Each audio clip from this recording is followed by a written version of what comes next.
Welcome, Justine. Thanks for being here today. Thank you so much for having me. The James Hardie Modern Home Forecast has uncovered a new emerging style, which is modern classical design. I'd love to chat to you more about your design tips for modern classical. Sure. So, modern classical is like the best of both worlds. It's mixing the timeless elegance of classical design with a sleek, simple kind of modern style. So, I like to think of it as a bit of a Parisian apartment. So, think detailed wall, wainscoting, ceiling roses, trims, things like that, paired with beautiful soft curves and clean lines and open spaces so that it still feels contemporary and fresh. Yeah, that sounds awesome. It sounds expensive too. It does, but there's ways you can do it on the cost-effective side. Yeah. And it sounds like you would be well travelled to kind of pick all these classical pieces to implement them in the house, or? Yeah, sure. It brings me so much joy. You get to have a lot of fun with pattern and colour and shapes, and so it's a really fun style to work with. So can you describe the feeling of living in a modern classical home?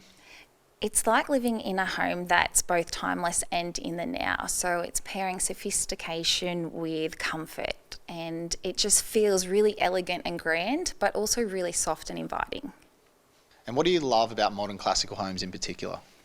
I'm loving the use of curves, so curved walls, curved archways, curved windows. I feel like the use of curves brings a really warm, soft, inviting nature to a home and a flow that feels amazing. But I'm also loving it paired with patterns, so think herringbone flooring, textured tiles, custom balustrades, that paired with the curves, and also the use of colours like muted colours and soft colours that bring it all together and really bring that vibe of relaxation. But also it's really special and unique. It's something that we haven't seen a lot of, and it's up and coming, and it's really elegant and beautiful. So I'm loving having fun with this new style.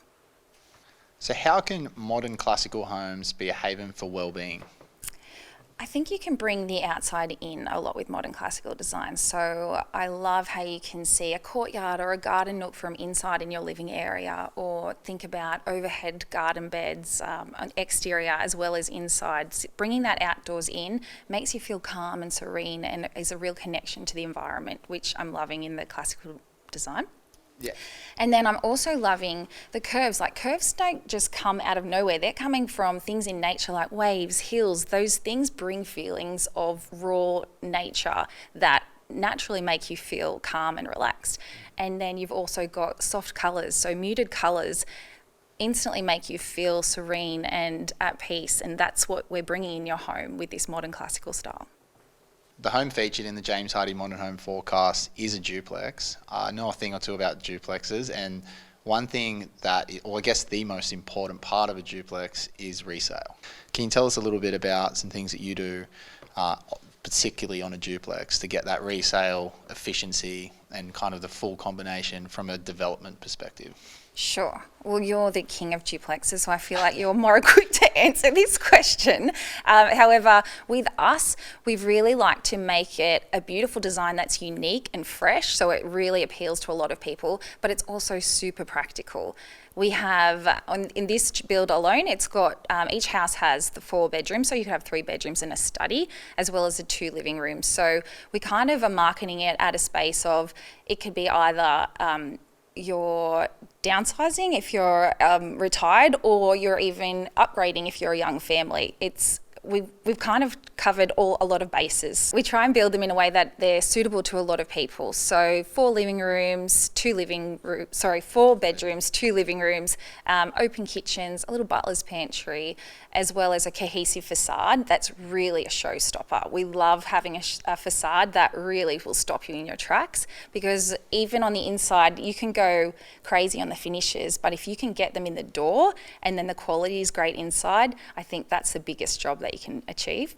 And I think this new emerging design, modern classical, is differentiating itself from everything else. Like duplexes, you drive past and they all look the same, to be honest. And this particular facade that you've done is different, and Yeah. it's going to attract people that want something. They don't want to live in the same house as everyone else in the street, and I think this look is going to be a big one. Yeah, I think so too. And especially in this area of Merriweather where we're building this duplex, there's heaps of duplexes out there, and some of them can sit on the market for a long time. And in our experiences, ours don't, because we tick those boxes. The facade is so important, and not making it look like everything else, and like project homes, which certainly have their space, but it gives you that edge. And that's what we really try and achieve in our duplexes. So I'd love to chat more about resilience and how a modern classical home has resilience and what you do to combat that. I know in our climate, we've got really hot weather, really cold weather, storms, fires, all sorts of things that we have to design in this Australian climate, and we have to combat all those things. Can you give us some tips that you work with, it's mainly on your duplex projects, for resilient building? Sure. Well, we're using really durable products. So things like the James Hardie cladding, the Colorbond roofing, double glazed windows, super efficient insulation. We're using all of these products that are hardy, long lasting, and have little maintenance. So they make them really resilient, not only in the short term, but also in the long term. Yeah, I agree with having simple claddings that can protect it from the weather, and then using insulation internally within the wall wraps. Having a thermal break is also a massive thing that we're seeing now on a lot of houses, to get that thermal mass from inside not transferring. Yeah. And sometimes elevated gardens, you're kind of protecting the house. Like I know in your design, across the whole front, you've got the elevated gardens, which Yes. definitely combats some heat and kind of controls that heat coming through into the house. We do, and we also have, now that you've mentioned that, the window hoods. So we have a lot of those on quite a few windows around the project that are strategically placed, not just for the look. Like, we've tried to make them look beautiful, but also they are there for that efficiency. Yeah, and they're the main feature I see when I'm looking at the house. But yeah, that would be a really hot window. Like what directions that face? That is it's actually southwest. Southwest. Yes, so yeah, at the front. That would be hot if it was Arvo's sun hitting that without the hood. Exactly, yeah. And to be honest, I think it was a requirement, like with our basics, like that's what they did say. If you want to have all these windows, you've got to have these hoods. So you've got to adhere to that. But also, why not make it beautiful? Yeah, and things like double glazed windows, depending on what climate you're in. Like I'm doing a lot of builds up in Byron at the moment, and you've got the sea breeze, and you want to just open the house up and get that breeze through, where in different climates you want to lock that out and kind of control it internally with aircon. So obviously that would be a big part as well. Yeah, so I'd love to know your opinion on, with double glazed windows, with louvers, because I know my husband always says you shouldn't put louvers kind of next to a double glazed window, because it basically it's wipes like it out. the tea with the lid off. Yeah, but I don't think people know that. And like, architects put a lot of louvers in projects. Yeah. But then what are your thoughts on the efficiency of that? Yeah, well, it does cancel out. Yeah, it does, It's only as strong as your weakest link. So if you've got a wall that can perform to an R rating, a thermal rating of, say, R5, and then you try and get your window to match that, which is nearly impossible to get glass to match a wall rating. Yes. You kind of have to have everything matching the same rating, otherwise the heat's just going to get transferred either through the aluminium of the window or through those louvers that have a terrible air gap, and they're not double glazed, so they've got one pane of glass taking all that heat through. Yeah. So, but in certain paying climates, all that money for this double glazed fixed it's window, but then the look and the practicality of a louver is beautiful too. To have that breeze coming through. Yeah, so I think like using the window hoods is a way better option, because you're not spending heaps of money on the glass, and you can still have the louver, a normal panel of glass, and the hood is doing the work to protect it from the sun, which is a great option, I think. Me too. So with the modern classical look, obviously the arches are a massive kind of hallmark of that. Doing that in a masonry construction or brick construction would be insanely expensive, and not even many bricklayers are doing that anymore. It's kind of an old-fashioned thing that costs too much. No one does it. But with the Hardie's cladding products, it kind of makes it really easy. You get exactly the same aesthetic and look. And by dressing it with the window shroud, you're basically just bolting on very simple item, cutting a cladding that's very easy to cut, and you're kind of shaping that. So from the outside, it looks like an extremely expensive piece of architecture, but it obviously isn't. That's right. Yeah, and I think in this modern classical style, that custom aluminium in balustrades, window hoods, things like that, is all really beautiful and on trend. And so having products that work with them really easily is really important. And it kind of, having something quite simple in form, it makes it the hero. So you're Yeah. looking, like, sometimes if that was brick, I'm like looking at your facade, if that Yeah. was brick, it would just be Too so much, heavy. yeah. You've got the plants, you've got the garage doors, you've got the arches, but it's simple. You've got the arches as the hero, which I think cladding is the perfect combo for that. I agree. So we all know building a duplex in particular is so important for hitting budget and making sure you're not overspending, overcapitalizing. Can you tell us some, I guess, money saving tips on modern classical designs? So one of the things that we've done with this duplex is, and we like to do with all of them to be honest, is buy in bulk. So I love a one-stop shop. So when you've got a place that you can go to for all of your appliances, and if you stick within that one brand, and then you can get your tapware from there, and you can get your sinkware from there, and you can get even off-the-shelf vanities, having that, not only is it going to save you money, it's also going to save you time because you've got that one contact, your warranties, everything's with that one business. And if you've got a great relationship with them, it's a really smooth process as well. So we love to buy in bulk. That's one of them. And also that can go across to tiles.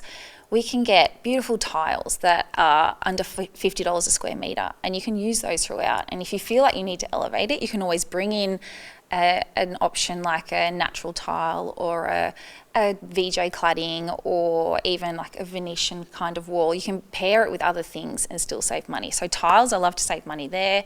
Buying in bulk and at a one-stop shop. And one of the other ones that we've just done in this duplex, and that's because our groundworks budget blew out, and I had to take some money out of our joinery allowance. For our wardrobes, we've actually used IKEA carcasses internally, and then we've paired it with matching joinery doors that match the rest of the kitchen and laundry. So they look and feel like the rest of the home, but on the inside, they've got these really cost-efficient IKEA wardrobes, which doesn't affect it actually makes it better. They've got so many beautiful options for their wardrobes. Yeah. And people come in and go, oh, this is great. You've got some of his sunglasses, and it's a bit of a novelty. Yeah. But without the actual kind of IKEA doors, we just use our own to make it look the same as everything else. But that saved us probably $35,000. Yeah, wow. Which is what it cost us extra in our groundworks, to be honest. And I think the overarching thing on a duplex that people kind of forget about, that if you've got a property that can be subdivided into two and you can't quite afford to do a new build or renovate, sometimes a duplex is the best option because we can sell one side, you can get a family member to kind of take that side, you take that side, they cover the build, you cover the land.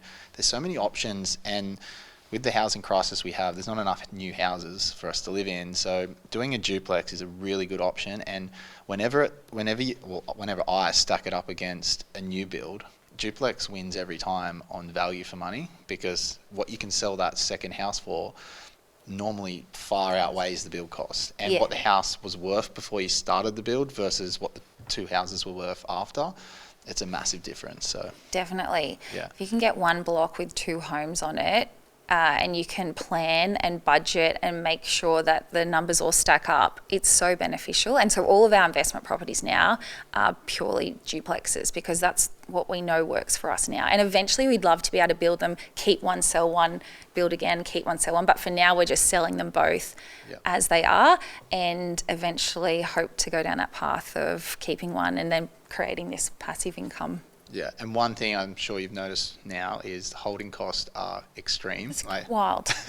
I reckon the finance is the biggest hurdle out of everything. It's not the builder, it's not the basics, it's not the trades. It's actually, that's right. It's not the wife. It's the finance. It's huge. And that sort of leads to build speed. Like, a lot of people overlook build speed, and they sort of like all these things on Pinterest and they want these big masonry buildings, but they haven't calculated the actual cost of the time it takes to build it.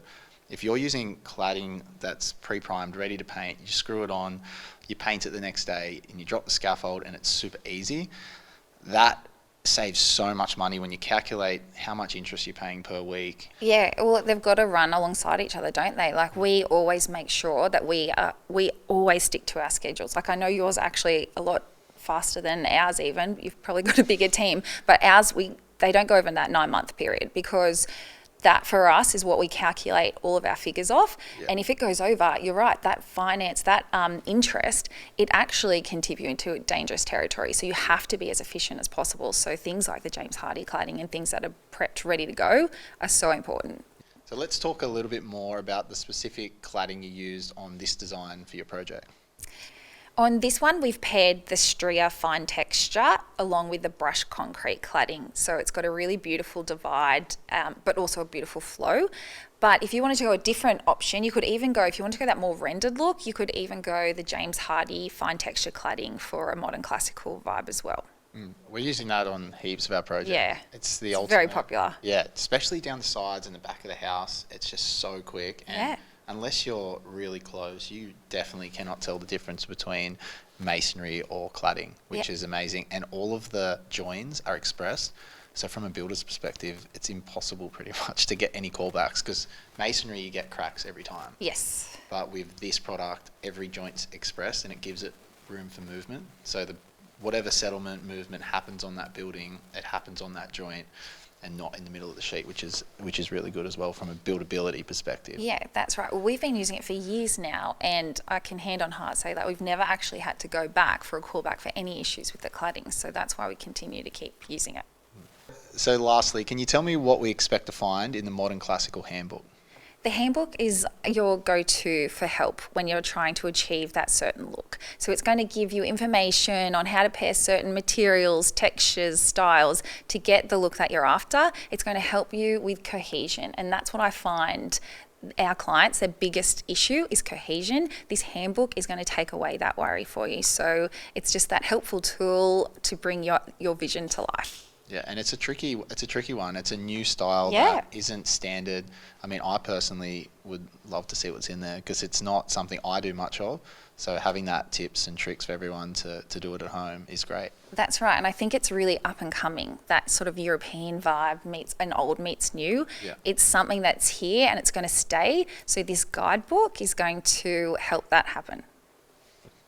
Well, Justine, thank you so much for your time and chatting with us and explaining this awesome new look. Thank you so much for having me.